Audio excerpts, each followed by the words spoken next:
হিজাব নিয়ে একটি আইন স্থগিত করার পর এবার হোয়াটসঅ্যাপ ও প্লে স্টোরের উপর থেকে নিষেধাজ্ঞা উঠিয়ে নিয়েছে মুসলিম রাষ্ট্র ইরান। দেশটিতে সরকার বিরোধী বিক্ষোভে ইন্ধন যোগানোর অভিযোগে নানা সময়ে ব্যান করা হয় হোয়াটসঅ্যাপ, প্লে স্টোর সহ বিভিন্ন সামাজিক যোগাযোগ মাধ্যম।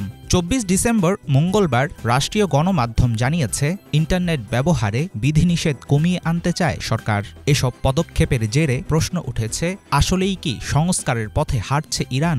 দেশটির ক্ষমতার বলয়ে ক্রমেই হ্রাস পাচ্ছে সর্বোচ্চ ধর্মীয় নেতা আয়াতুল্লাহ খামেনির প্রভাব। গত কয়েক দশক ধরে নারীদের পোশাক নিয়ে বরাবরই কঠোর অবস্থানে থেকেছে ইরান। খামেনির অনুমতি ছাড়া নারীদের বাধ্যতামূলক হিজাব কিংবা ইন্টারনেটের উপর নিষেধাজ্ঞা শিথিল প্রায় অসম্ভব। সেক্ষেত্রে সাম্প্রতিক সময়ে হিজাব সম্পর্কিত বিতর্কিত আইন প্রত্যাহার ও পশ্চিমাদের মালিকানাধীন অ্যাপস ব্যবহারে ব্যান সরানোর বিষয়টি উস্কে দিচ্ছে নানামুখী আলাপ। বিশ্লেষকদের অনেকের ধারণা, এর মধ্য দিয়ে নিজের সংস্কারপন্থী মনোভাব তুলে ধরতে চাইছেন ইরানের বর্তমান প্রেসিডেন্ট মাসুদ পেজেশকিয়ান। তবে তার সমালোচকরা মনে করছেন, সংস্কারধর্মী মনে হলেও মূলত খামেনির নির্দেশেই চলছে এমন কার্যক্রম। আমেরিকান সংস্থা ফ্রিডম হাউসের তথ্য অনুসারে চীন ও মায়ানমারের পর ইন্টারনেট ব্যবহারে বিশ্বের সবচেয়ে কঠোর সরকারি নিয়ন্ত্রণের দেশ ইরান। ইসলামিক প্রজাতন্ত্রটিতে ফেসবুক, টুইটার, ইউটিউবের মতো যুক্তরাষ্ট্রভিত্তিক বিভিন্ন সামাজিক যোগাযোগ মাধ্যম চালানো সম্পূর্ণ নিষেধ। তবে নিষেধাজ্ঞা থাকলেও ভিপিএনের সাহায্যে এসব প্ল্যাটফর্ম ব্যবহার করেন লাখো মানুষ। অন্তর্জালে রাষ্ট্রীয় খবরদারি ও কড়াকড়ির কারণে আন্তর্জাতিক অঙ্গনে ইরানের রয়েছে ব্যাপক সমালোচনা। ইরানি তথ্য ও যোগাযোগ প্রযুক্তি মন্ত্রী জানিয়েছেন, ইন্টারনেটের উপর নিয়ন্ত্রণ দূর করার প্রথম পদক্ষেপ হিসাবে তুলে নেওয়া হয়েছে এসব অ্যাপসের নিষেধাজ্ঞা। এর জেরে মনে করা হচ্ছে, ভবিষ্যতে আরও সংস্কারমুখী হতে পারে দেশটির সরকার।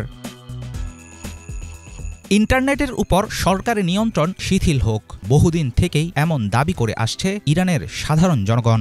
ব্যান করে দেয়া অ্যাপসগুলো খুলে দিলে আগের চেয়ে সহজ হবে বহির্বিশ্বের সাথে যোগাযোগ। সাধারণ মানুষ চায় এসব নিষেধাজ্ঞা প্রত্যাহার করে নেওয়া হোক। এই পদক্ষেপ অবশ্যই কার্যকর করা উচিত। শুধুমাত্র হোয়াটসঅ্যাপ, প্লে স্টোরই না, অন্যান্য অ্যাপ্লিকেশনগুলোর উপর থেকেও ব্যান তুলে নেওয়া দরকার। মানুষ যেন দেশের ভেতরে এবং বহির্বিশ্বের সাথে অবাধে যোগাযোগ করতে পারে। ইনস্টাগ্রামের মতো একটি প্ল্যাটফর্মের মাধ্যমে অনেকেই অনলাইনে দোকান চালায়, তাদের বেচাকেনাও অনলাইনেই হয়। যদি ইনস্টাগ্রামের ওপর থেকে নিষেধাজ্ঞা তুলে নেওয়া হয়, তাহলে এসব লোকজনের অনেক উপকার হবে। বেশ আনন্দ নিয়েই আমি বলতে চাই, এটি খুব ভালো খবর। কিন্তু হোয়াটসঅ্যাপ এখন তেমন একটা ব্যবহার করা হয় না। আমি মনে করি এর চেয়ে ইনস্টাগ্রাম এবং টেলিগ্রাম খুলে দেওয়া যেত। ভালো ও বড় নেটওয়ার্কের কারণে এগুলো হোয়াটসঅ্যাপের চেয়ে ভালো।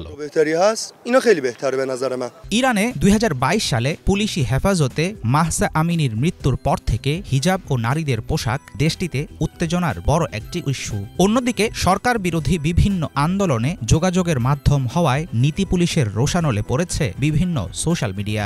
সাম্প্রতিক সময়ে সরকারের নেয়া সংস্কারধর্মী বিভিন্ন পদক্ষেপের পেছনে রয়েছে প্রেসিডেন্ট মাসুদ পেজেশকিয়ানের হাত। আয়াতুল্লাহ খামেনির অনুগত হয়েও কেন এমন সিদ্ধান্ত নিচ্ছেন তিনি, সেটা এখনও পরিষ্কার না। তবে খুব একটা আশাবাদী নন অনেক ইরানি।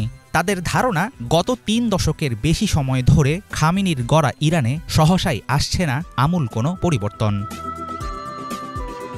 হাফিজুল ইসলাম, বাংলা ভিশন।